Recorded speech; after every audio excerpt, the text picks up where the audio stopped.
기도 덕분에 8박 10일간의 케냐 일정을 무사히 잘 마치고 오늘 새벽 12시 40분쯤 도착을 했는데 집에 가니까 뭐 1시가 넘어가서 이것저것 정리하니까 2시쯤 잠이 들었는데 아침에 나와야지 그랬는데 눈 떠보니까 12시더라고요. 하나님 은혜 가운데 우리 16명의 선교대원들이 다들 건강하게 무사히 잘 돌아왔습니다. 우여곡절의 이야기들이 참 많은데 그건 주일날 예화로 쓰려고 제가 남겨놨습니다.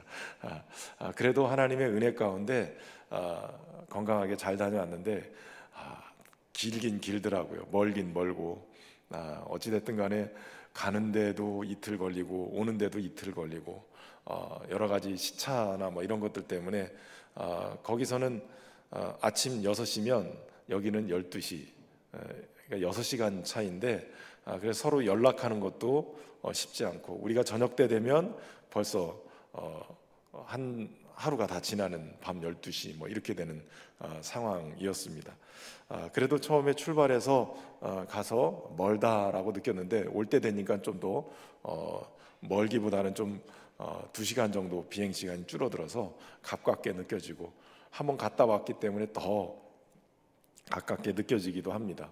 아프리카 하니까 굉장히 멀게 느껴지고 다르게 느껴지고 그동안 동남아는 그래도 우리랑 비슷한 사람들이니까 그랬는데 아프리카를 가니까 다 나보다 키도 크고 뚱뚱하고 또 새카만 사람들밖에 없어서 이게 되겠나라고 생각이 들었는데 그래도 하나님의 은혜 안에서 우리의 눈이 열려지고 선입견이 이렇게 벗어지면서 그들을 향한 하나님의 또 비전도 볼 수 있었습니다. 어찌됐든 간에 그들에게도 하나님을 찬양하고 예수님 때문에 제가 헌당예배 설교를 지난 몽골에서 헌당예배 드렸던 설교 본문을 똑같이 가지고 설교를 했는데 그동안 제가 헌당예배를 여러 번 드리면서도 한 번도 은혜 받았다든지 감동적이됐는지 뭐 어떤 액션이 전혀 없었는데 이번에는 2단계를 거쳐서 영어로 또 그쪽 현지어로 이렇게 바꿔서 통역을 했는데 통역이 잘해서 그런 건지 어쩐지 모르지만 사람들이 갑자기 할렐루야 막 박수도 치고 막 이러는 거예요. 그래서 이게 또 다른 은혜가 있는 거예요. 그래서 하나님이 우리를 여기에 보내신 이유가 있구나 그런 생각도 하게 됐습니다. 어찌됐든 간에 그 현지에서 우리 이은영 성사님이 이제 케냐에 간 지 벌써 33년. 그래서 거기서 이제 처음에는 현지인들과 같이 먹고 자고 하면서 아이도 낳고 그렇게 터전을 닦아놨는데 지금은 사역지가 이제 넓어지니까 아프리카의 케냐뿐만 아니라 뭐 이디오피아나 여러 가나나 이런 곳에 이렇게 우리로 따지면 노예처럼 여러 가지 여러 군데 이렇게 지부처럼 이렇게 선교 센터들을 만들어 놨어요. 저희가 갔던 타로트웨 교회도 지금 한국인 선교사님 4배가 같이 담당자가 돼서 사역을 하고 있는데 35 먹은 그러한 젊은 목사님 4배가 그곳에 가서 헌신을 하고 사는 거예요. 아이들 3이 있는데 그 세 아이들과 함께 아프리카 현장에서 하는데 그 아이들과 사모님은 못 봤지만 그 현지에 사역하는 35 먹은 젊은 목사님이 그렇게 헌신하는 모습을 보면서 우리 권사님 집사님들이 얼마나 감동을 받는지 잠깐 그 짧은 시간 하루 이틀 정도밖에 같이 있지 않았지만 정말 마음이 이렇게 감동이 되고 움직이는 그런 일이 있었습니다. 그래서 사실은 그 선교사님을 보면서 우리 이은영 성사님 이제 5년 정도 있으면 은퇴를 하시는데 그 선교사님이 이제 차세대 같이 이어서 사역을 계획하고 마음을 품고 있는 그런 모습을 보면서 참 귀하다라는 생각이 들었어요.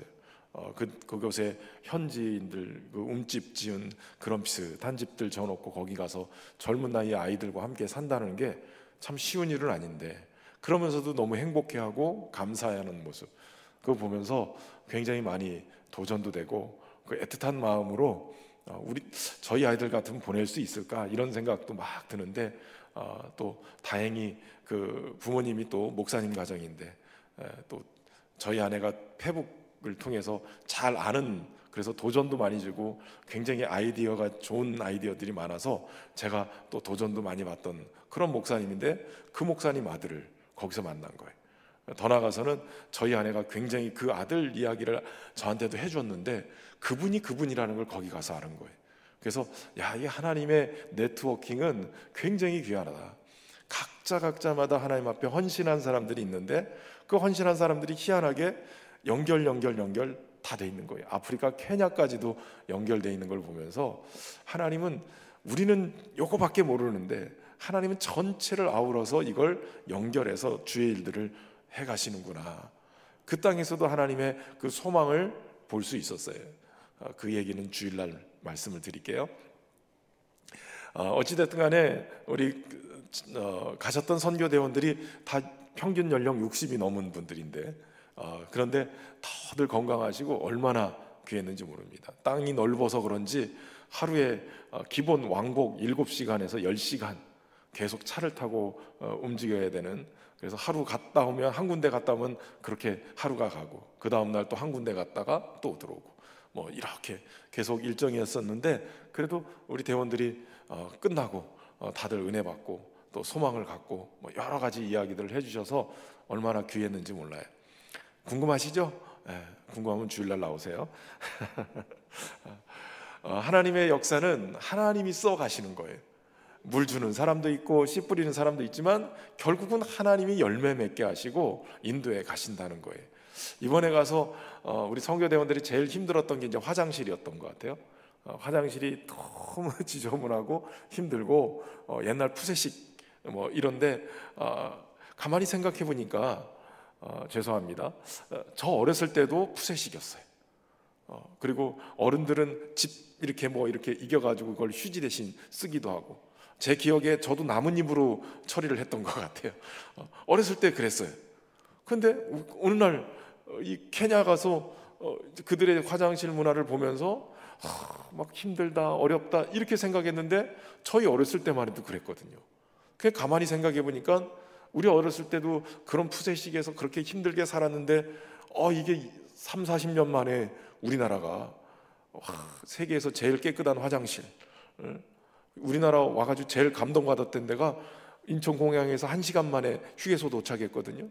화장실이 깨끗한 거예요. 얼마나 감동적인지. 그러니까 잘 먹고 잘 살고 있는 거예요, 우리나라가. 야, 이렇게 살 수 있는 것만으로도 이게 하나님 앞에 감사할 것이다. 우리나라에 들어와 있는 것만 해도 너무 감사했고요. 그러면서도 야, 정말 케냐 땅이 소망이 있을까?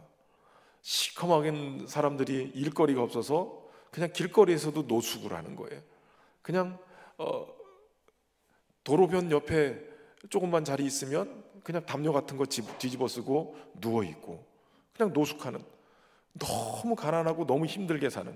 그런데 또 어떤 사람들은 너무 잘 살아가지고 경비도 두고 뭐 헬리콥터로 출퇴근을 하고, 이런 사람들도 있는 거예요. 너무 빈부격차가 큰데 못 사는 사람들의 모습들을 보면 소망이 없는 것처럼 보여요. 야, 왜 저렇게 하나?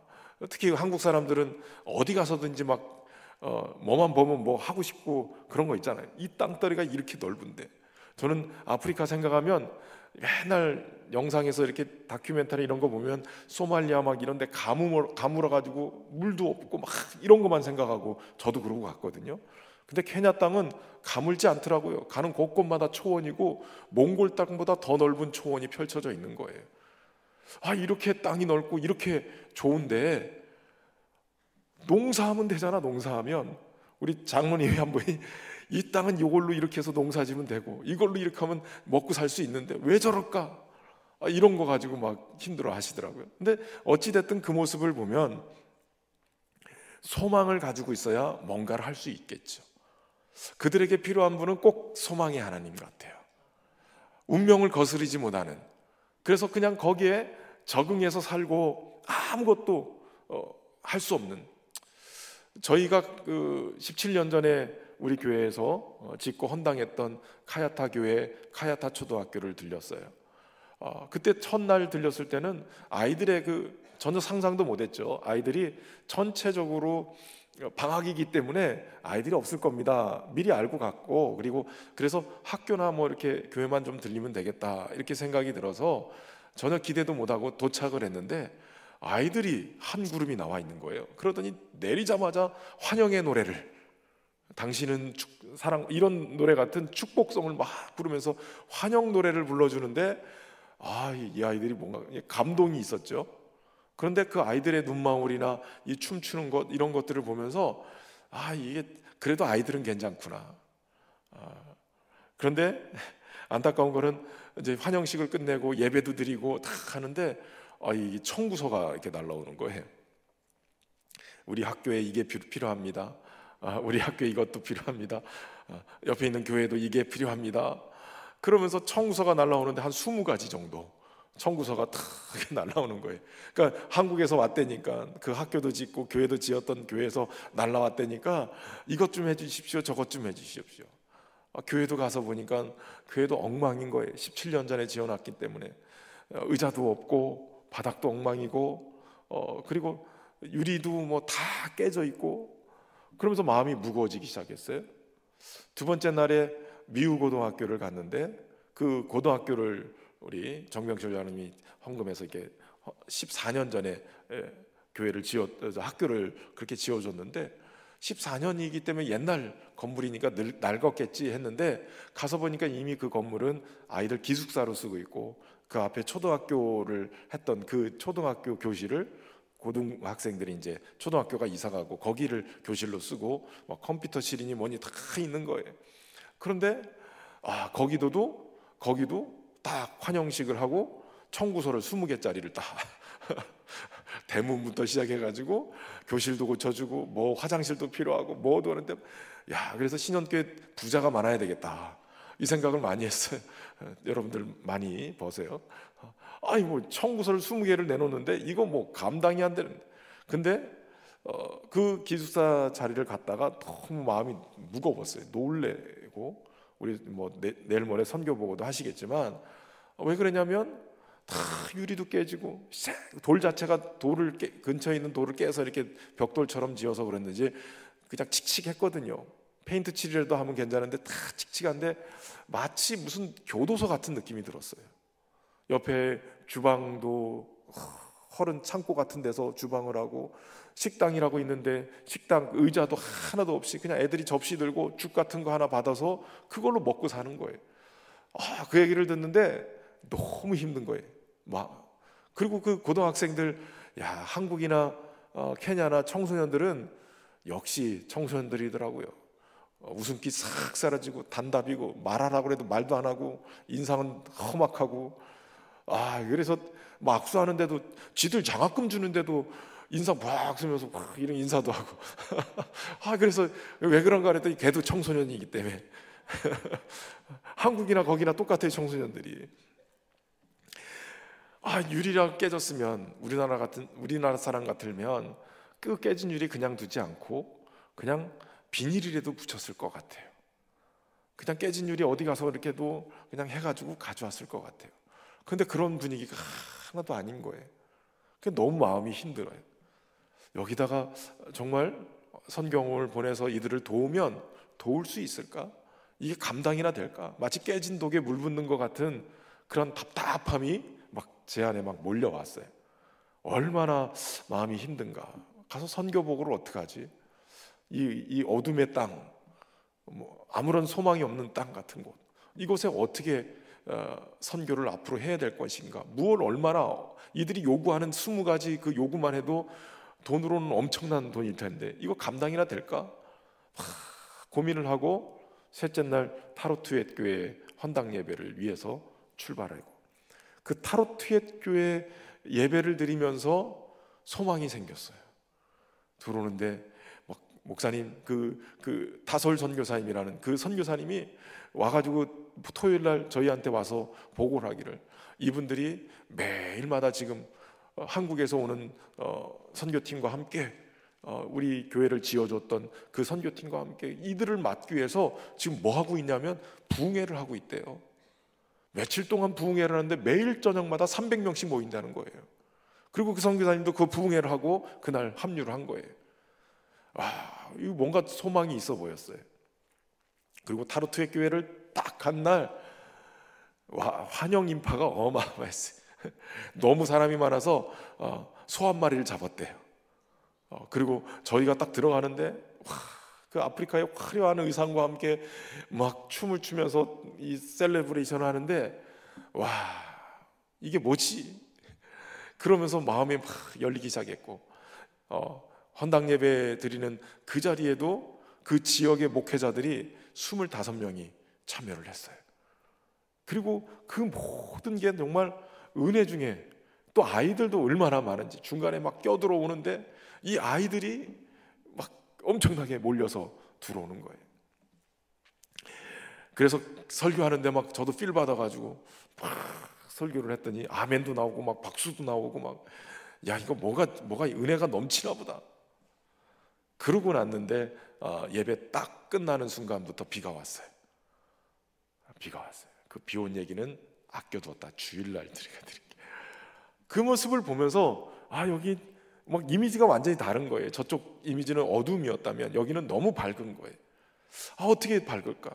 사실 제가 그날 설교를 베드로의 신앙 고백, 주는 그리스도시요 살아계신 하나님의 아들이십니다, 이 고백 위에 반석 위에 내 교회를 세우리니 음부의 권세가 이기지 못하느니라. 교회가 어떤 곳이냐? 바로 이런 신앙 고백하는 곳이고, 교회는 음부의 권세가 이기지 못하는 곳입니다. 그러고선 어떤 마귀의 권세도 교회를 무너뜨릴 수 없고, 도리어 교회는 그 음부의 대문을 공격해서 잃어버린 영혼들을 살려내고 건져내는 일을 하는 곳입니다. 그랬더니 막 아멘 나오고 박수도 치고 막 그랬다니까요. 그런데 그 교회가 그런 전초기지 같은 느낌이 들었어요. 타르투의 교회, 이 교회를 통해서 하나님이 일하시겠구나. 얼마나 소망이 넘치는지. 그런데 그 소망이 넘치는 곳에 비가 오면서 역사가 일어났어요. 우리 중보기도 팀은 제가 급박하게 우리 교육자들한테 막 문자 보냈어요. 빨리 중보기도 해야 된다. 우리 여기서 살아나갈 수가 없다. 기도해야 우리가 살아나갈 수 있다. 30분이면 나올 수 있는 거리를 5시간에 걸쳐서 나왔어요. 지금 여기 있는 게 기적이에요, 기적. 아니면 그 자리에서 그냥 선교지에 그냥 있었을지도 몰라요. 그 얘기는 주일날 해드릴 테니까 기대하시라. 여러분, 한 곳에는 좀 소망이 없어 보이고 한 곳에는 소망이 있는 이유가 무엇일까요? 우리 한국교회도 정말 한국이라는 이 나라가 100여 년 전만 해도 소망이 없어 보였어요.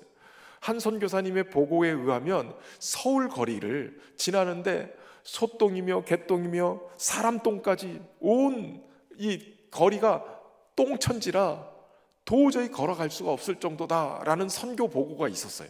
제가 그 글을 읽어봤거든요. 100여 년 전에 한국이라는 이 조선이라는 나라가 그랬었던 얘기예요. 지금 케냐가 꼭 그런 꼴이에요. 그리고 도리어 좀 더 낫죠. 나이로비 같은 경우에는 좀 도시화가 돼서 좋은 빌딩들이 막 쓰고 이래요. 그럼에도 불구하고 뭐 살아보겠다고 나이로비로 들어온 청소년들이나 이런 사람들이 많은데, 너무 많다 보니까 잘 사는 사람은 잘 살지만 판잣집에 단칸방에 커튼 하나만 치고 2가정 3가정씩 사는 그런 도시 빈민들도 엄청나게 많다는 거예요. 그런데 그런 어둠 속에서 이걸 소망으로 바꾼 일이 무엇이에요? 예수 그리스도예요. 예수님 안에서 소망을 갖고 예수님 안에서 어둠을 물리치고 빛으로 나갈 수 있게 되는 것이죠. 한국교회는 그 예수님을 붙들었어요. 산이나 들이나 교회든지 새벽을 깨우면서 하나님 앞에 부르짖으면서 이 나라 민족을 살려달라고, 전쟁의 잿더미 됐던 이 나라를 하나님이 불과 72여 년 만에 선진국으로 올려놓으셨잖아요. 기가 막힌 나라가 돼 있어요. 땅덩어리도 엄청 큰 땅덩어리도 아니잖아요.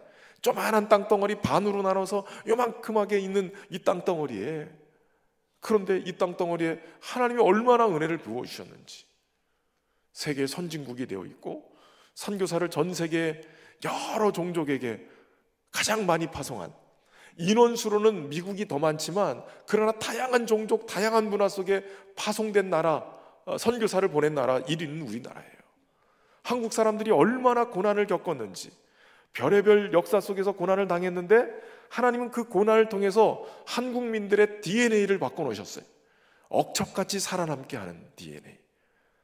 사막에 가도 살아남고, 저 시베리아에 갖다 놔도 살아남고, 저 멕시코나 브라질 같은 데 갖다 놔도 살아남고, 아프리카 땅에 갖다 놔도 다 살아남고, 그 생존력을 하나님이 사용하셔서 선교사들을 보내셔서 그곳에서 복음을 전하게 하시고 그 나라를 뒤집어 놓는 역사들이 막 일어나는 거예요. 이게 얼마나 귀한 일이에요. 그들이 살아날 수 있는 소망을 가질 수 있는 것은 그들에게 예수님이 빛으로 소망으로 전해졌기 때문에 그래요. 여러분, 하나님은 우리에게 소망을 주시는 하나님이세요. 그것을 우리는 예수님을 통해서 알 수 있어요. 예수님이 죽으셨으나, 소망이 없는 것처럼 무덤에 장사되었으나 예수님은 소망 가운데 우리에게 소망을 주시기 위해서 부활을 승천하신 거예요. 예수님의 부활은 어떤 고난도 어떤 어둠도 이길 수 있는 그러한 소망의 빛인 줄로 믿습니다. 그러니까 예수님만 전해지면 소망이 없던 민족이, 어둠 속에 있던 백성들이 빛을 보고 소망을 갖고 살아나게 되는 거예요. 여러분, 40여 년 동안 나면서부터 안진뱅이가 됐던 그가 예수님의 이름으로 명하노니 일어나 걸으라. 그가 소망을 갖게 되어졌어요. 예수님 때문에 자신의 운명의 사슬을 다 걷어내고 걸으며 뛰며 찬양하며 성전에 들어가는 일이 벌어졌죠. 그 모습을 보면서 많은 백성들이 놀라잖아요. 베드로가 그들에게, 솔로몬 행각에 모이는 그들에게 하나님의 말씀을 전하지요. 이스라엘 사람들아, 이 일을 왜 놀랍게 여기느냐? 우리의 개인의 권능과 경건으로 이 사람을 걷게 한 것처럼 왜 우리를 주목하느냐? 그가 이렇게 일어난 것은 생명의 주 예수 그리스도로 말미암는 믿음이 그를 오늘 온전하게 만들었느니라. 그들에게 예수님을 증거한 거예요. 여러분, 사람은 소망을 줄 수 없어요. 오직 영원한 소망을 주실 수 있는 분은 생명의 주님 대신, 죽음의 권세를 깨뜨리시고 어둠의 문을 박차고 일어나신 부활의 주님, 그 주님이 소망이신 거예요. 그래서 예수님을 증거하고 회개하고 돌이켜 죄 없이 함을 받으면 새롭게 하는 날이 주 앞으로부터 이를 것이다 라고 베드로가 증거하지요. 그리고 예수님을 우리에게 보내주신 것은 바로 예수님을 세워서 우리에게 복 주시려고 그렇게 보내셨다는 거예요. 여러분, 예수님은 우리에게 복 주시기 위해서 오신 하나님이십니다. 예수님을 믿어서 복 받고 사는 그런 은혜가 있기를 바랍니다. 그런데 이 말씀을 증거하고 나니까 문제가 생겼어요. 백성들은 그 말씀에 은혜를 받고 회개하고 주께로 돌아오는 그런 놀라운 역사가 일어나는데 지금 이 말씀을 불편해하는 사람들이 있었어요. 오늘 본문에 보면 제사장들과 성전 맡은 자들, 사두개인들, 그들이 예수님 안에서 죽은 자의 부활이 있다라고 가르치는 그것에 대해서 전하는 것을 싫어했다, 이렇게 얘기하고 있어요. 누군가에게는 복음인데 누군가에게는 이게 싫어하는 말이 되어지는 거예요. 그들은 끈덕지게 베드로와 요한이 예수님이 죽은 자 가운데서 일어났다, 살아나셨다, 부활의 주님이다라고 선포하는 것을 싫어했어요. 특별히 여기 싫어했다라는 말은 몹시 슬퍼했다, 심히 괴로워했다라는 뜻이에요. 그러니까 듣는 것도 너무 싫고 그냥 그 부활의 소식 듣는 것 자체가 마음이 괴로웠다는 거예요. 그래서 그들이 예수님을 증거하는 것을 못하게 막아버리는 거예요. 사실 여기 중요한 것은 이 부활에 대한 교리를 싫어한 것, 어떤 사람들이 싫어하냐면 사두개인이라는 사람들이 싫어했어요. 이 사두개인들은 현세주의자다라고 얘기할 수 있는데, 부활이 어디 있어? 이 땅에서 잘 먹고 잘 살고 누리면 되는 거지, 오늘을 잘 살면 되는 거야, 오늘 행복하게 살면 되는 거고 마음껏 누리면 되는 거야, 이러고 살았던 사람이에요. 그러니까 이들은 부활의 메시지를 전하는 것 자체를 싫어했어요. 십자가에 못 박아 죽인 예수, 우리의 기득권을 파괴해버리고 로마의 이 군정에 의해서 우리를 어렵게 만들 수 있는, 사람들을 혹세무민해가지고 막 큰 무리를 일으켰던 예수님을 얼른 잡아 처단을 해야 로마가 우리에게 주었던 이 권력과 우리에게 주었던 이 좋은 편한 시설들, 이 누림을 이어갈 수 있다고 생각해서 그들은 예수님을 십자가에 못 박았던 거예요. 그런데 그 예수님이 부활하셨다고 전하니까 이게 문제가 생겨버렸어요. 또다시 사람들을 미혹하고 또다시 군중들을 막 일으키는 그러한 모습들을 보면서 이들은 두려움을 느끼고 도리어 이 소식을 전하는 것을 싫어하기 시작한 거예요. 싫어하지 못해서 말씀을 아예 전하지 못하도록 옥에 가둬 버리게 되죠. 그리고 이 옥에 가둬 버린 들 중에서는 제사장들도 있고 성전 맡은 자도 있고 사두개인들도 있다는데, 이 제사장들 중에는 사두개인들이 많았어요. 거의 대부분 사두개인들이었어요. 여러분 상상을 해보세요. 하나님 앞에 예배를 주관하는 제사장들이에요. 근데 부활의 교리는 싫어해요. 이들이 어느 정도냐면 이제는 자신들의 직업이 안정적이고, 나라는 로마의 지배를 받고 있지만 제사장이라는 고위층의 안정적인 그러한 직분을 맡고 있으니 대우받고, 그러니까 불편한 게 없는 거예요. 여러분 지금 한국교회 안에도 목회자들, 아니 뭐 이 정도면 살만하지, 고생하는 여러 목회자들도 있지만 그래도 대형교회 목사님들 이제 어느 정도 살만하니까 그것 때문에 계속 문제가 생겨요. 장로님들도, 성도 권사님들도, 안수집사님들도 이 정도 살면 좋은 거야. 아유, 선교는 무슨 선교, 그냥 돈만 얼마 내면 되지, 이렇게 생각하는 거예요.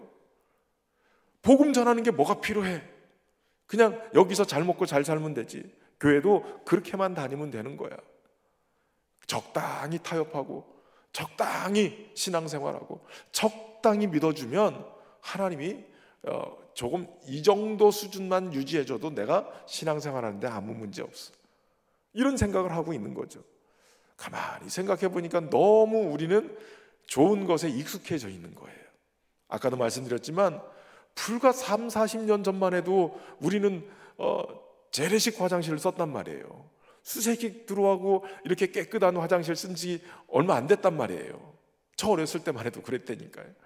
그런데 제일 압권이었던 거는 중국 화장실이죠. 중국 화장실.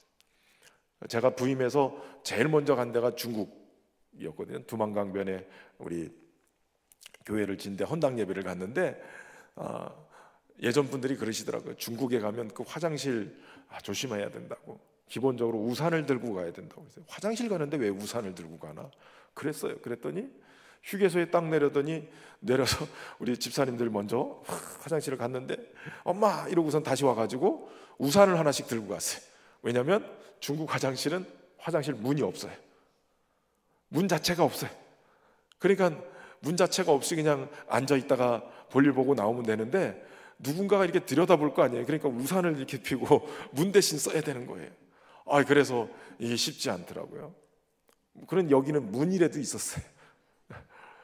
그런데 익숙해지고 이제는 살기 편해지니까 우리가 어느 순간이든가 하나님 앞에 구하는 것도 줄어들고 기도하는 것도 줄고 하나님 앞에 소원하는 것도 끊고 살기 좋으니까 선교 전도 별 의미가 없는 거예요. 그냥 선교헌금 얼마, 어떤 때 보면 또 선교헌금도 많이 줄었어요. 영혼 구원에 대한 귀한 일들, 사실은 우리나라가 선교사님들이 들어오고 그러면서 복음을 받으면서 그 은혜로 여기까지 왔거든요.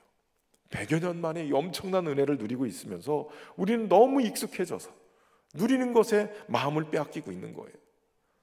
이런 표현을 쓰면 우리 젊은 분들이 어떨지 모르겠어요. 맛집 투어, 맨 TV 프로그램은 맛집 투어예요. 가서 막 1시간, 2시간씩 기다리면서 줄 서서 먹는 거를 TV 프로그램으로 내보내고 있어요.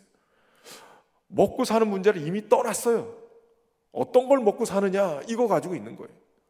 저하고 저희 아내는 성향이 좀 비슷해서 아무리 맛집이라고 해도 복잡하게 사람들 모여 있으면 못 먹는 스타일이에요.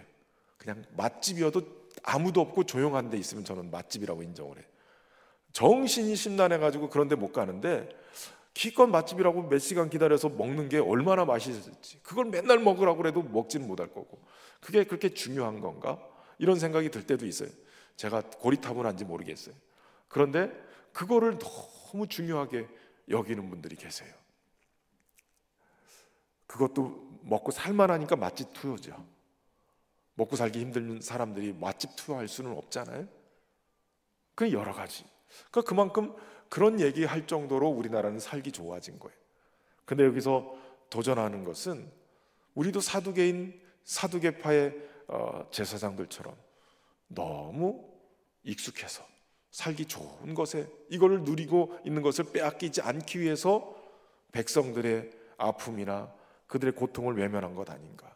저 먼 땅 케냐의 선교지에서 이렇게 사역하는 분들을 외면하는 것 아닌가. 곳곳에 시골교회 어려운 형편 속에 있는 분들, 그런 분들을 외면하는 것 아닌가. 그냥 나는 이 정도 수준에서 잘 살면 됐지, 여기서 멈춰 있는 것 아닌가, 이런 생각이 드는 거예요. 당시에 이 성전 맡은 자는 레위인 중에서도 성전 경호원 대장으로 임명된 사람들이에요. 성전 주변의 질서를 관장하는 책임 있는 사람들이에요. 제사장들과 같이 그들도 그만큼의 권력을 가지고 있는 사람들이. 그리고 앞에서 얘기한 이 부활의 복음을 전하는 것을 싫어하는 사람들, 이 사람들이 대부분 사내들인 공회의 요직을 차지하고 하고 있는 사람들이에요. 그러니까 최고의 권력, 부와 명예를 누리고 있는 사람들이 복음을 싫어하는 거예요. 여러분, 부자가 낙타가 바늘길 통과하는 것보다 더 어렵다고 얘기하신 주님의 말씀처럼 어떻게 보면 너무 많은 것을 가지고 누리기 때문에 주의 복음을 우리가 타협하고 있는 것 아닌가. 한번 생각해 봤으면 좋겠어요. 초대교회는 계속 이들에 의해서 계속 핍박을 받고 있었어요. 도리어 복음을 핍박하고 교회를 핍박하는 일에 우리가 타협하면서 복음이 전해지는 것을 외면하고 있는 것 아닌가, 이런 생각이 드는 거예요. 그럼에도 불구하고 여러분, 하나님은 이 놀라운 핍박을 통해서 주의 일들을 더 풍성하게 열매를 맺습니다.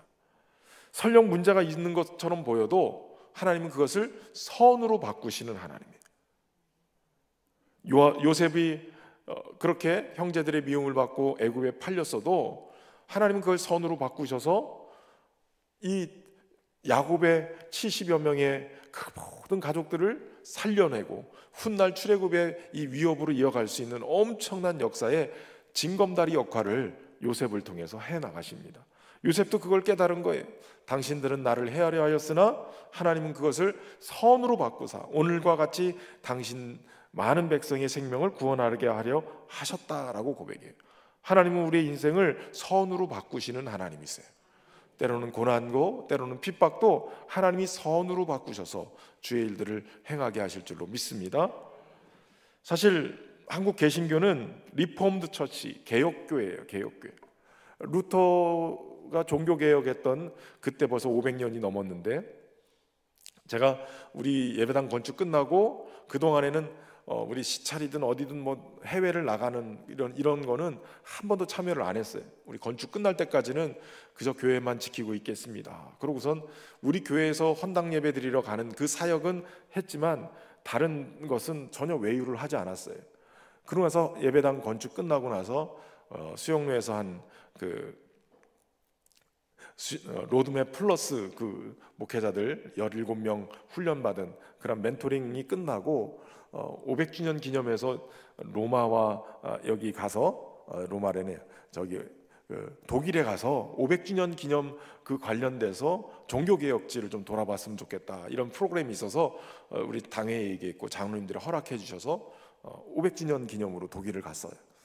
가서 이 루터 박물관, 루터가 또 이 95개 조항 방방문을 붙였던 교회, 거기도 다 돌아봤거든요. 근데 가서 보니까 참 묘한 게, 우리 다 목사들 아니에요? 루터 박물관 가가지고 루터 이야기를 쫙 하니까 우리는 막 감격스럽죠. 야, 종교개혁 500주년에 루터 박물관에 와서 루터의 이야기를 볼 수 있으니 얼마나 좋아요. 그래서 사진도 찍고 막 이랬는데 갑자기 웬 나이 드신 여성 한 분이 막 소리를 지르는 거예요. 당신들 여기가 어딘 줄 아냐고. 독일어로 얘기해서 제가 해석해 드리는 거예요. 막 화를 내면서 경건하지 못하게 여기서 지금 떠들고 있냐고 팍 이러는 거예요. 이 순간 당황했죠. 종교개혁을 이룬 루터의 후손들이 우리가 여기 있는데 그래도 개신교회 목사들이 와서 그것 때문에 감격하면서 500주년 때문에 막 사진도 찍고 있는데 이분은 도리어 그게 민망한 거예요. 소리를 질러가면서 그렇게 하지 말라고. 여기가 얼마나 엄숙한 곳이냐고. 무슨 뮤지엄에 와 있, 저 그런 거 있잖아요. 그런 곳에 와 있는 것 같은 느낌인 거예요. 너무 엄숙하게 그렇게 만들어 놓는 거예요. 그도 그럴 것이, 여러분, 루터의 종교개혁의 기초를 놓은 건 사실이지만 루터는 그 카톨릭의 그러한 어떤 예전적인 의식들을 포기하고 싶지는 않았어요. 종교개혁은 일으켜서 하나님의 말씀과 그 교리에 대한 부분은 분명하게 잘못된 것들은 이렇게 다 95개 조항과 같이 이 잘못 말씀을 해석하고 잘못 가르치는 것, 이것에 대해서 말 그대로 돈 몇 푼만 내면 그러면 지옥에 있던 영혼이 천국으로 돈이 덩그랑 떨어지는 소리와 함께 천국으로 올라간다고 하는 교리가 있었으니까, 그러니까 그런 교리 말도 안 된다 이렇게 저항을 했지만, 그러나 껍데기는 그대로 유지하고 싶었던 게 이 루터였어요. 그리고 루터는 그런 것을 요구했지만 사실은 개혁교회는 루터의 그 교회론을 이어받는 것보다는 이 쯔빙글리, 마부르크라 같은 그러한 사람, 깔뱅 이런 사람들과 같이 그 개혁교회가 좀 달라요. 그러니까 칼빈이라고 얘기하는 이 깔뱅과 쯔빙글리 쪽에 더 가깝습니다. 그런데 루터가 이 카톨릭의 틀을 벗어나지 못하고 있다면 이 쯔빙글리는 좀 더 엄청난 개혁가였어요. 아예 카톨릭 옷을 싹 벗겨버리고 그리고 완전히 새로운 리폼 처치 개혁교회로 우리가 출발해야 된다라고 해요. 이 둘의 차이가 결정적으로 나타난 것이 뭐였냐면 성만찬 논란이에요. 성만찬을 이 카톨릭 교회에서는 성찬을 집례하는 사제가 집례하는 그 순간에 포도주는 예수님의 피로 바뀌고 떡은 예수님의 몸으로 실제 바뀐다, 이렇게 가르쳤어요. 그게 화채설이에요. 화채설. 실제로 몸으로 바뀌고 피로 바뀐다. 그런데 쯔빙글리는 아니다, 예수님이 기념하라고 했지 않냐. 그러니까 기념만 하면 되는 거지 실제로 주님의 몸으로 바뀌고 피로 바뀌지 않는 거다. 여러분, 카톨릭 교회 가서 미사를 드려보신 분들이 계신지 모르겠어요. 결혼식도 미사 드리면 성찬 하잖아요. 카톨릭 쪽에서는 이 성찬을 하면 절대로 포도주는 나눠주지 않아요. 떡만 손으로 이렇게 대면 하나, 우리가 지금 성찬할 때 쓰는 동그란 동전 같은 그거를 딱 갖다 손에 얹어주면 그것만 받아 먹어요. 그러면 포도주는 어떻게 하냐? 사제가 다 혼자 마셔요, 대표해서. 왜냐하면 예수님의 피고 예수님의 몸으로 바뀌면 떡은 떨어지면 주워 먹으면 돼요. 근데 이 포도주가 떨어지면 흩어지잖아요. 흙으로 흡수되잖아요. 그럼 주님의 피가 흩어지고 흡수되니까 그것을 마실 수가 없잖아요. 대책이 없어요. 그러니까 흘릴까 봐 잔은 안 주고 대표로 사제들이 대신 마셔요. 그래서 마시는 거예요. 그래서 사제들 중에 딸기코가 그래서 많은 거예요. 포도주를 혼자 다 마셔가지고. 그 쯔빙글리는 그거 아니라는 거예요. 그냥 기념하라는 거지. 예수님이 우리에게 이렇게 했다고 기념하라는 거예요. 그런데 깔뱅이 이걸 정리를 해요. 루터와 쯔빙글리의 이 두 가지 극단적인 논점을 루터가 정리를 합니다. 그 정리가 뭐냐면 성만찬을 할 때 그 자체로 예수님의 몸과 예수님의 피로 포도주와 빵이 바뀌는 건 아니지만, 그러나 깔뱅은 여기에 성령이 임재하셔서 우리가 포도주를 마시고 떡을 먹을 때 성령께서 주님의 몸으로 경험하게끔 만들어 주신다는 거예요. 우리가 주님과 하나 되어지게끔 만들어 주신다는 거예요. 성령의 임재를 통해서 주님이 우리와 함께 하심을 우리가 경험할 수 있도록 성찬 속에 임재하신다.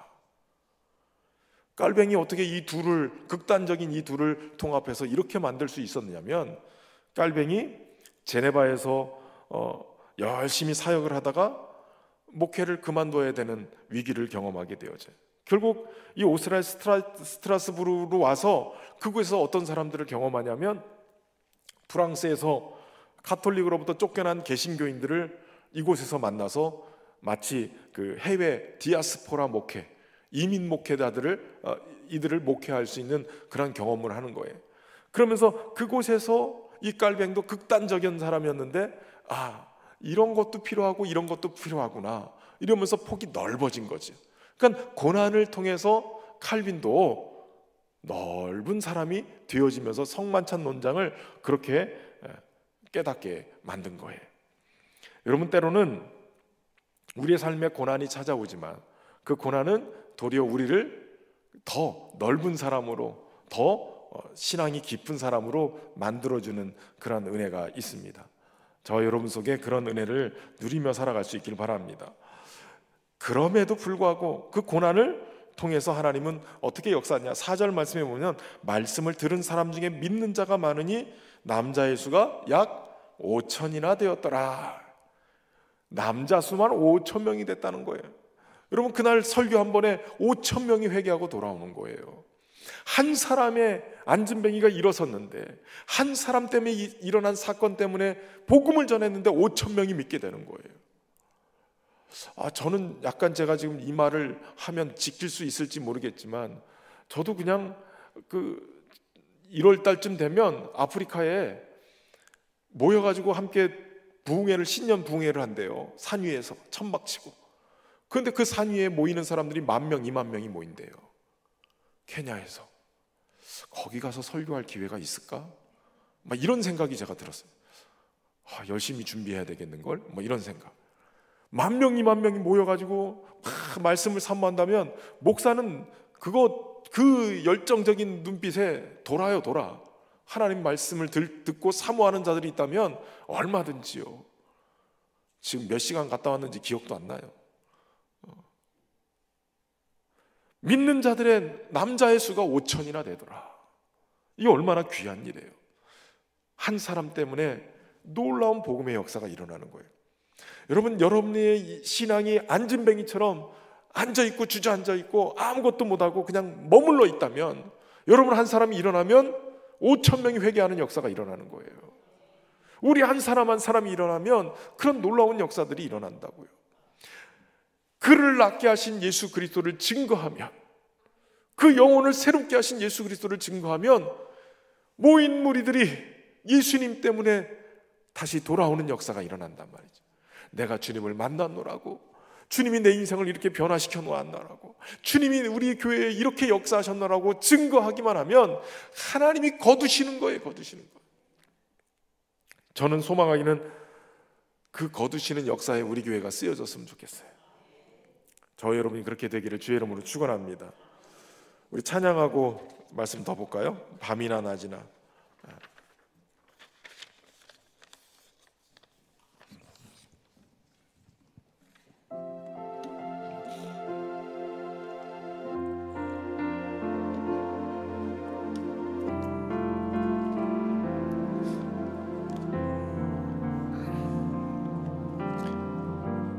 나의 소망 되신 주를 바라봅니다. 다시 오실 나의 왕 예수, 주를 기다립니다. 나의 소망 되신 주, 나의 소망 되신 주를 바라봅니다.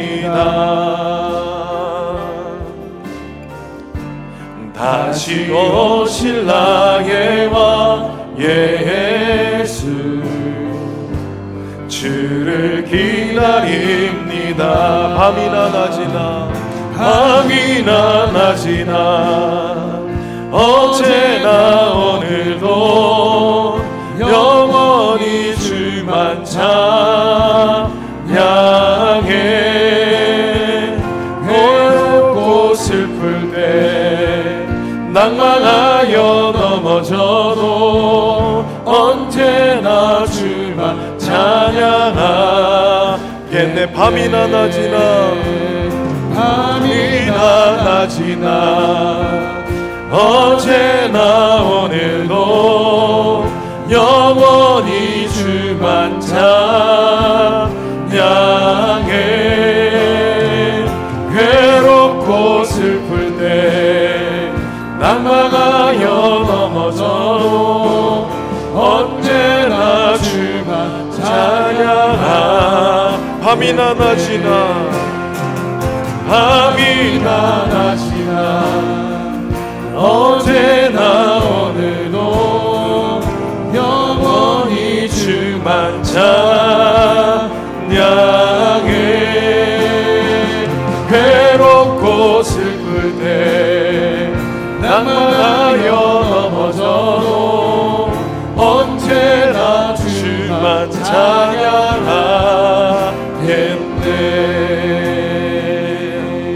할렐루야. 괴롭고 슬프고 낭망하고 넘어져도 주님을 바라봐야 될 이유가 뭘까요? 주님이 우리에게 소망이 되시기 때문에 그래요. 주님을 바라보면 소망을 잃었다가도 소망을 얻게 되어져요. 때로는 슬픔 때문에 소망이 가려지고 주저앉고 괴롭고 힘들다가도 주님을 바라보면 주님 때문에 소망이 생기는 거죠. 믿음의 주여 온전케 하시는 이인 예수를 바라보자. 믿음만 주시는 게 아니라 믿음을 통해 소망을 갖게 만들어요. 믿음을 온전케 해서 우리로 하여금 소망의 주님을 바라보게 만드는 거죠. 우리 교회도 찬송을 부르면 좀 빨리 부르잖아요. 그런데 거기는 더 빨리 부르더라고요. 그래서 사실 특송을 그 부르심이라는 하나님의 부르심에는 후회하심이 없네 이 노래를 하고 부르신 곳에서 이 노래를 특송으로 준비해 갔는데 와 첫날 카야타 교회 그 카야타 초등학교 들렸는데 선교사님이 찬양을 하자고 그러더라고요. 한국말로 찬양하고 영어로 찬양하고 그 나라 말로 찬양을 하자고. 딱 그래서 이 노래를 미우고등학교에서 그랬네요. 이 노래를 불러보라고. 좋으신 하나님 좋으신 God is so good 이렇게 부르는 이 찬양을 하는데 찬양 인도를 그 목사님 탁 시켰더니 갑자기 한 5배속은 빠른 거예요. 왜냐하면 그들은 춤춰야 되기 때문에. 아프리카는 무조건 춤을 춰야 되기 때문에 이 느린 노래가 없어요. 다 빨리. 그래가지고 특송할 거를 그동안 연습을 다 했는데 야, 이 노래 안 되겠다. 그래가지고 뭘로 바꿨냐면 많은 사람들 이걸로 바꿔가지고 특송을 바꿨어요.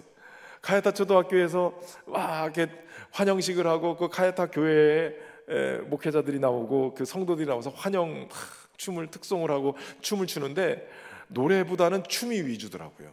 다윗처럼 춤을 춰야 되니까. 다윗이 하나님 앞에 바짓가랭이가 막 이렇게 흘러내려가도 막 춤을 췄잖아요. 그래서 그 춤으로 하나님을 찬양한 그것 때문에 그 교회는 교역자가 여자 목사님이 계셨고 전도사가 남자 전도사였는데 이 전도사 몸이 장난 아닌 거예요. 춤을 추는데 그 몸 동작이 마치 그 공작이 그 수컷이 암컷 공작한테 막 이쁘게 보이려고 공작 꼬리를 쫙 펼치고 막 소리를 지르러가면서 노래하면서 춤을 추는 것처럼 춤을 기깔나게 잘 추는 거예요. 막 아이돌 보는 것 같았어요. 그런데 그렇게 춤을 추는데 도리어 또 우리 앞에서 또 더 열심히 춤을 추는 거예요. 기가 막힌 동작으로. 그러면서 하는 얘기가 이 동네는 저렇게 춤을 잘 춰야 하나님을 높여드리는 그러한 아주 탁월한 모습이 있다는 거예요. 마사이 쪽들도 이 여자들한테 신부들 고를 때 신랑이 신부를 고르는 게 아니라 신부가 신랑을 골라요.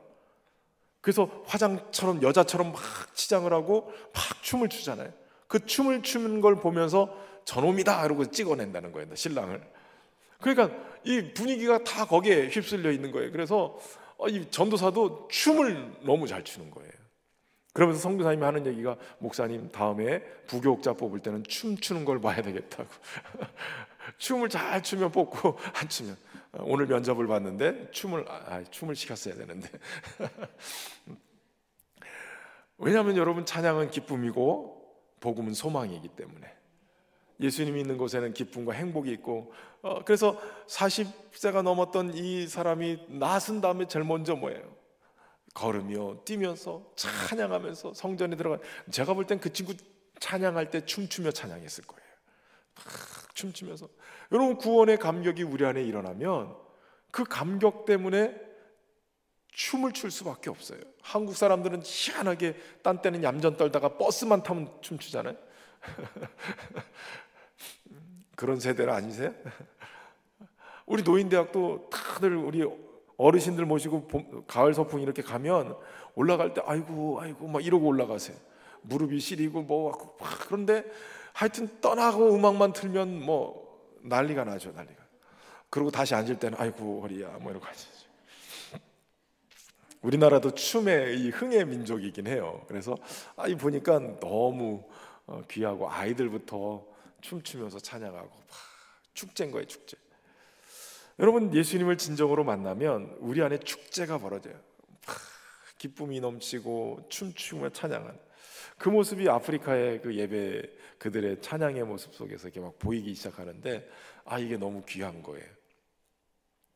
여러분, 예수님을 만나면 그 예수님이 우리의 인생을 합력하여 선으로 바꾸셔요. 그래서 가장 좋은 것으로 우리에게 주시는 거죠. 그것이 우리에게 믿음이에요. 여러분, 성령님은 예수님이 우리에게 유일한 구원자이심을 깨닫게 하시는 분이세요. 성령이 계속 말씀하시죠.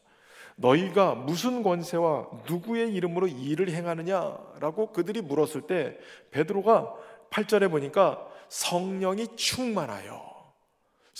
충만하여서 백성의 관원들과 장로들아 라고 외칩니다. 만일 병자에게 행한 착한 일에 대해서 이 사람이 어떻게 구원받았느냐 오늘 우리에게 질문한다면 너희는 잘 들으라는 거예요. 너희가 십자가에 못 박고 하나님이 죽은 자 가운데서 살리신 나사렛 예수의 이름으로 이 사람이 건강하게 되어 너희 앞에 섰느니라. 그러면서 11절에 얘기하죠. 이 예수는 너희의 건축자들의 버린 돌로서 진모퉁이의 머릿돌이 되었느니라. 다른 이로서는 구원을 받을 수 없나니 천하 사람 중에 구원을 받을 만한 다른 이름을 우리에게 주신 일이 없음이라 하였더라. 성령이 충만하니까 베드로가 담대하게 외치는 거예요. 이 사람이 나은 것은 바로 예수님 때문이다. 너희가 얼마 전에 십자가에 못 박아 죽였던 그를 하나님이 살리셨다. 그리고 그 예수님, 그분이 어떤 분이냐? 너희는 이 돌이 쓸모없다고 버렸지만 그러나 이 돌이 모퉁이 돌, 주춧돌이 되게끔 하나님이 그 자리에 세우셨고 그를 통해서 교회를 세우신 거예요. 다른 이로서는 구원을 받을 수 없지. 천하 어떤 사람에게도 그 구원의 이름을 주신 적이 없지만 예수님으로 말미암아서 우리는 구원받을 수 있다. 쓸모없다고 버린, 누군가에게는 쓸모없다고 버린 그분의 이름이 누군가에게는 구원의 기초돌이 된다는 것이죠. 여러분, 사람들은 쓸모를 따져요. 그런데 중요한 것은 그것을 보는 눈이 있어야 이것도 쓸모가 있다는 거예요. 눈이 없으면 이게 쓸모가 있는지 없는지를 모르는 거예요. 무명의 작곡가 잭 피터라는 사람이 있었어요. 영국 사람인데요. 이 사람이 집 근처의 해변가를 산책하다가 바다에 떠 있는 회색빛이 도는 돌을 하나를 보게 됐어요. 여러분, 돌이라면 가라앉아야 되잖아요. 근데 커다란 돌인데 이게 바다에 떠 있는 거예요. 신기해가지고 이 사람이 이걸 가지고 왔어요. 근데 냄새가 쾌쾌해요. 이 돌인데 왜 냄새도 쾌쾌하고 물에 떠 있지? 그러고 나서 이 돌을 가지고 와서 인터넷을 검색했어요. 검색해봤더니 이 돌이 그냥 돌이 아니었어요. 이 돌이 고래가 이 토사, 그러니까 이렇게 뱉어낸 거나 아니면 배설물이 있는데 이게 특별한 향을 내서 용연향이라는 그런 향신료가 된다는 걸 알았어요. 그 고래가 오징어나 이런 먹이들을 이렇게 먹었다가 소화가 되지 않아서 담즙과 함께 이렇게 응축이 됐다가 이게 토사물로 나오면 이게 둥둥 뜨는 그러한 게 되는 거고. 그래서 이 사람이 검색을 해봐서 이게 도대체 어떤 금액, 어떤 가치가 있는가 검색을 했더니 그때 당시에 그 근처 섬에서 발견된 이 용연향이라는 이것이 약 1,600만 원에 팔렸다는 거예요. 수익가들에 의하면 이 용연향이 처음에는 쾌쾌한 냄새를 내다가 그러다가 시간이 지나면 기분 좋은 향이 나고 왕족들이, 옛날에 왕족들이 이 향수의 원료로 사용했던 희귀한 보물이었다는 거예요. 그래가지고선 야, 이런 돌을 내가 발견하다니, 그러고선 경매에 붙였어요. 얼마에 팔렸을까요? 얼마 전에 1600만 원에 팔렸는데 이 사람이 발견한 그 돌은 2억 9천만 원에, 거의 3억 원에 가깝게 이 돌이 팔렸다는 거예요. 남들은 냄새나는 거, 별 볼 일 없는 거 다 버렸는데 이 사람은 이걸 찾아내서 대박 맞았다는 거예요. 오늘부터 해변가 다니면서 냄새나는 돌을 좀 찾아보세요. 볼 눈이 있어야 돼요. 보는 눈이. 이 19세기의 성서학자였던 콘스탄틴 디센도르프라는 사람이 시내산에 이 카타리나 수도원을 한번 방문을 했대요. 근데 그 우연히 그 쓰레기통 안에 담겼던 통을, 종이 쓰레기를 담았던 그 통을 발견하게 됐어요. 보니까 노랗게 빛이 나는 양피지 조각이 있었는데 이분이 봤을 땐 이거 예사로운 게 아니다 싶은 생각이 들었어요. 그랬는데 이 종이 쓰레기통이 뭐 하는 거였냐면 벽난로 옆에서 땔감으로 쓰고 있는 거를 담아두고 있었던 거예요. 그러니까 조금 있다가 누군가가 이걸 갖다가 불섭에 살을 절리려고 하는 상황이었어요. 이 디센도르프가 급히 이 쓰레기통을 비워가지고 갖다 난로에다 던지려고 하는 거를 막아서고 그 종이를, 그 양피지를 가져와서 이렇게 펼쳐보니까 그게 기독교 초기 신약 성경이었던 거예요. 엄청난 거죠. 42쪽의 이 양피지 성경을 얼른 발견하고 멈춰 세우는 바람에 그 기록이 우리 가운데 나올 수 있었던 거예요. 가치를 모르니까 이게 초창기 기독교 공동체의 성경인 걸 모르고 그냥 갖다 불태우는 사제들이 있었어요. 가치를 아니까 그걸 막아서고 그것을 찾아내게 된 거예요. 그러니까 여러분, 밭에 감추인 보배 이거에 대해서 예수님이 말씀하셨지, 가치를 아는 사람은 그것을, 그 밭을 사는 거예요. 가치를 모르면 아무런 문제가 없죠. 여러분, 복음이 우리에게 가치 있는 것으로 발견되길 바랍니다.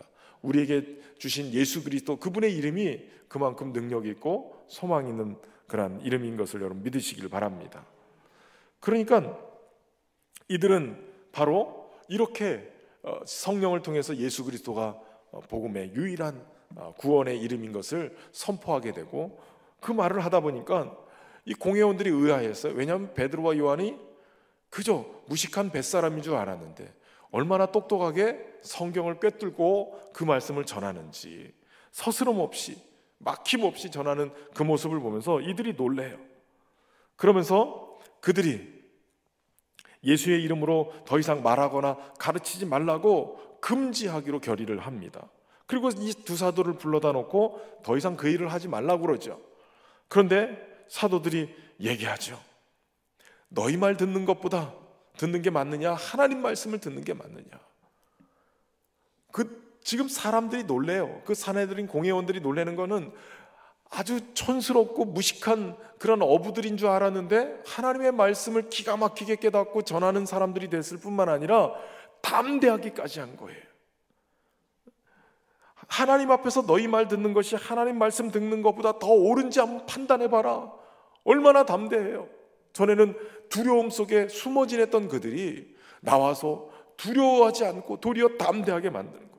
여러분, 성령님은 우리 안에 오셔서 하나님의 말씀을 지혜롭게 깨닫고 전할 수 있는, 입에 담아두시는 하나님의 말씀이 있게끔 역사하시는 분이 성령님이세요. 뿐만 아니라 예수 그리스도를, 복음을 담대하게 전할 수 있도록 우리에게 담대함을 주시는 분이 성령님이세요.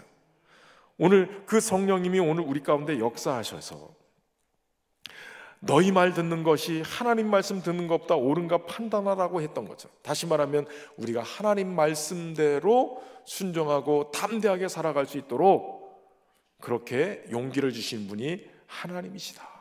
그 말씀을 여러분 믿고 우리는 보고 들은 것을 말하지 아니할 수 없다.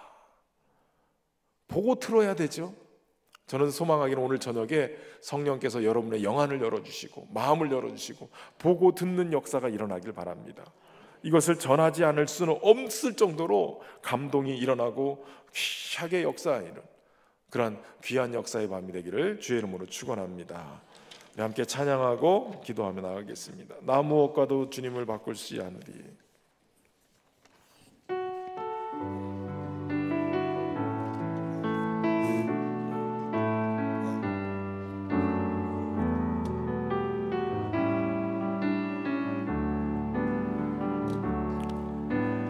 무엇과도 주님을 바꾸지 않으리.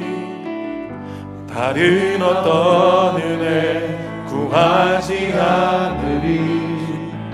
오직 주님만이 내 삶의 도움이시니 주의 얼굴 보기 원합니다. 나 무엇과도 주님을 바꾸지 않으리. 나 무엇과도 주님을 바꾸지 않으리. 다른 어떤 은혜 구하지 않으리. 오직 주님만이 내 삶의 도움이시니 주의 얼굴 보기 원합니다. 주님 사랑해요.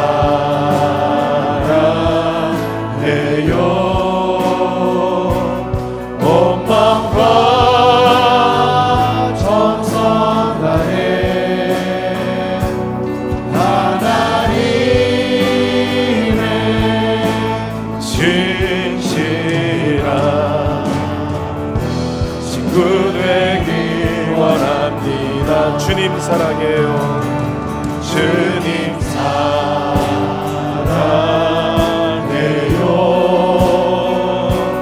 온 마음과 정성 다해 하나님의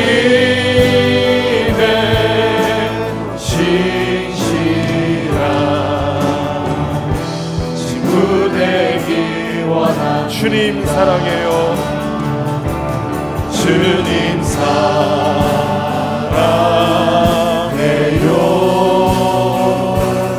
온 마음과 정성 다해 하나님의 신실한 친구 되기 원합니다. 하나님의 신실한 하나님의 신실한 친구 되기 원합니다. 이 시간 우리가 말씀 의지하면서 기도하며 나가겠습니다. 하나님, 우리가 다른 어떤 것과도 주님을 바꾸지 않게 해주십시오. 우리의 삶의 넉넉함과 여유로움, 또 우리가 누리고 있는 여러 것들이 마치 사두개인들처럼 주님의 복음이 증거되어져도 주님을 외면한 채 그저 생활의 안락함만 누리며 살고 있는 것 아닌가 돌아보면서, 하나님, 우리가 주님만을 구하게 하시고 다른 어떤 은혜로 넘어가지 않도록 오직 주님만을 구하게 인도해 주옵소서. 주님만을 사랑하게 해 주옵소서. 우리 주여 한번 크게 외치고 함께 기도하며 나가겠습니다. 주여! 살아계신 아버지 하나님, 은혜와 사랑으로 인도하시고 하나님의 크신 사랑 안에 우리를 주셔서 주와 함께하는 귀한 복을 주시옵소서. 주님의 감사하고 주님의 영화롭게 하는 모습으로 설 수 있도록 하나님 은혜를 베풀어 주시옵소서. 주님의 이세 앞에서 모든 자들이 함께할 수 있도록 주시기를 소망합니다. 아버지, 우리가 세상과 타협하며 생활의 안락함과 물과 도움을 여시는 인생이 되지 않게 하시고 오직 하나님의 나라를 위하여 하나님의 은혜를 다른 것과 바꾸지 않도록 하나님의 은혜를 우리 앞에서 모든 것으로 붙잡고 나아가는 다른 걸 동의하게 하여 주시고 다른 걸 유지하지 않게 하여 주시고 오늘 하루 나의 삶을 모든 기준하지 않게 하여 주시고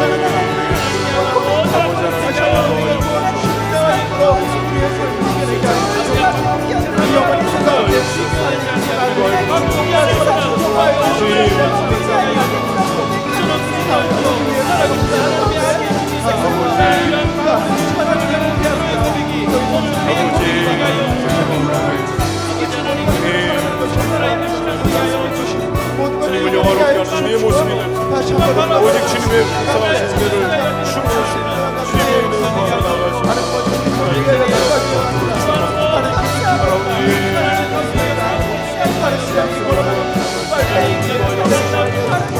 아버지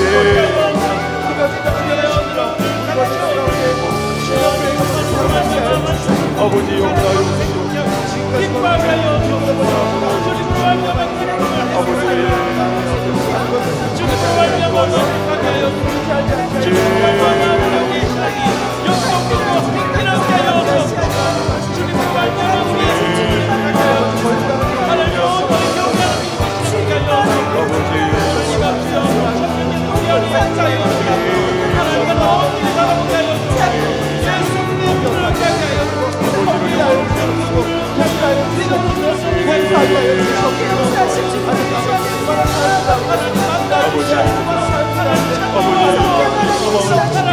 하나님 구원해 아버지 은혜 성령의 능력으로 우리 앞에서 주님이 구원해 주시옵소서. 이 시간 다시 한번 연이어서 기도하며 나갈 때 때로는 사람들이 자기 쓸모 때문에 예수 그리스도를 버린 건축자의 버린 돌처럼 그렇게 여기지만 오늘 우리에게는 구원을 주시는 하나님의 유일한 이름이 되신 줄로 믿습니다.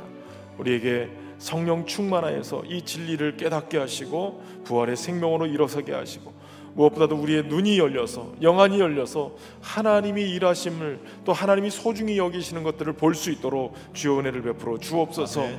오늘도 우리가 믿음 안에서 밭에 감춰진 보화를 찾는 자와 같이 그렇게 가치 있는 것들을 향해서 우리의 삶을 살아낼 수 있도록 선교와 전도와 영혼 살리는 귀한 일에 우리의 마음이 쏟아질 수 있도록 하나님 은혜를 베풀어 주옵소서. 아멘. 우리 주여 세 번 부르고 기도하며 나가겠습니다.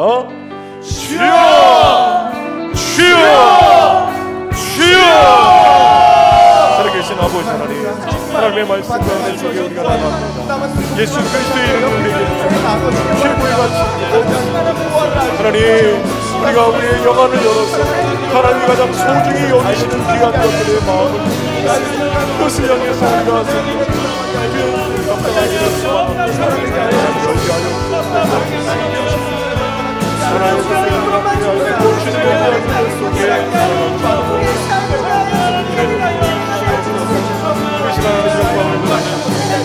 주님의 일하심을 보시는 아버지 아버지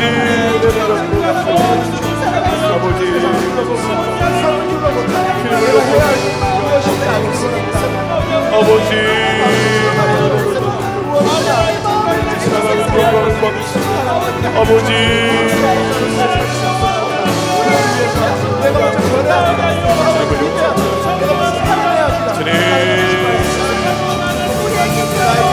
아버지 하나님 쉽지 알게 하여 주시옵고 기억하게 하여 주시옵고 전하게 하여 주시옵소서. 지금까지 나의 손길을 남을 주시고 남을 체험하여 남을 향한 것을 생각했습니다. 남을 향한 기대는 없습니다. 남을 향한 기대는 없습니다. 그저 오직 나만 잘 되는 것 나의 옆에 있는 잘 되는 것 너의 옆에 있는 잘 되는 것 우리의 영혼을 아직 나의 가치가 아직 미치는 나를 체험하지 못한 우리를 위하여 기도할 수 나의 믿음을 하여 주시옵소서. 아버지 거짓말을 하시고 너무나도 세상에 모든 믿음이 주시면서 세상에서 모든 즐거움과 기쁨과 유익과 삶을 지키면서 가치가 되는 걸 살아가는 것을 말했습니다. 이제 내가 기도하여 기도하겠구나. 이제 내가 기도하여 복잡하겠구나. 이제 내가 기도하여 하나님 나를 사용하여 주시옵소서. 하나님 나를 힘을 써주시옵소서. 하나님의 도구로서 주의 손받는 하나님의 도구로서 쓰임받기 원하는 것을 하나님 받는 아버지 내가 먼저 그 삶을 살아가기 원합니다. 다른 것도 말하고 주시고 다른 것도 의지하지 않게 해주시고 사람을 의지하지 않고 사람을 따르게 하는 세상의 기준과 세상의 속에 나의 삶을 가치관을 맞추는 것이 아니라 하나님께서 주신 성경 말씀대로 살아가는 것입니다. 성경 말씀이 나의 삶의 기준이 되기 원합니다. 성경 말씀이 나의 삶의 중심이 되기 원합니다. 나의 중심을 보시는 하나님 비록 부족하지만 비록 넘어지지만 때때로는 힘들 때도 있지만 그리고 그 무엇보다 나의 자신에게 대한 자만과 교만이 우선될 때도 있지만 하나님 이제는 변하겠습니다. 하나님 이제는 제대로 살아가기 원합니다. 하나님 이제는 제대로 붙잡고 나가길 원합니다. 지금 나의 삶 가운데 내가 먼저 해야 할 것이 무엇인지 알려주시옵소서. 영안이 뜨이길 원합니다. 영적으로 바로 서 있길 원합니다. 영적으로 흔들리지 않길 원합니다. 그러기 위해서 내가 먼저 믿어야 합니다. 내가 먼저 기뻐해야 합니다. 내가 먼저 즐거워야 합니다. 어떤 것으로 하나님으로 인해 하나님이 주시는 말씀으로 인해 예수 마음만으로 내가 먼저 기뻐해야 합니다. 다시 한번 우리에게 주시는 말씀을 삶과 같이 되게 하여 주시고 지금 이 순간 옆에 있는 이들을 위하여 기도하기 원합니다. 나만 여기로 끝나는 은혜가 되지 않게 하여 주시고 옆에 있는 이들에게는 그 은혜를 전하는 그 은혜를 알려주는 그 은혜를 흘려보내는 그 중보를 우리를 사용하여 주시옵소서. 잊지 않는 이들로 너무나 좋습니다. 다른 믿는 이들로 믿는 삶을 살아가고 있습니다. 믿는 이들도 믿음을 지키기 어려운 가운데 있습니다. 우리가 그들을 위하여 기도하게 하여 주시옵소서. 우리가 그들을 위하여 기도하게 하여 주시옵소서. 우리 신앙교회가 믿음 안에서 믿음의 구독자들을 위하여 기도하는 그런 귀한 공동체가 되게 하려고 그런 믿음을 나에게 먼저 허락하여 주시옵소서. 이기적인 믿음이 되지 않기 원합니다. 개인적인 믿음이 되지 않기 원합니다. 옆에 있는 이들을 돕니다. 옆에 있는 이들을 돌아본다. 옆에 있는 이들에게 마음을 쏟아내는 그런 신앙이 되게 하여 주시옵소서. 그런 믿음이 내가 되길 원합니다. 그런 믿음이 우리가 되길 원합니다. 다시 한번 힘을 주시옵시고 다시 한번 마음을 허락하여 주시옵시고 다시 한번 기쁨으로 살아가게 하시옵소서. 우리가 마지막으로 함께 기도하며 나갈 때 하나님, 우리 성도 한 사람 한 사람뿐만 아니라 교회가 진리의 말씀을 바르게 깨닫고 하나님의 성령을 힘입어서 예수 그리스도를 담대히 증언할 수 있도록 하나님 우리 가운데 역사하시고 교회를 통해서 복음이 든든하게 단단하게 선포될 수 있도록 하나님 역사해 주옵소서. 아멘. 우리 주여 세 번으로 기도하고 여러분들의 기도 제목 가지고 기도하고 돌아가겠습니다. 주여!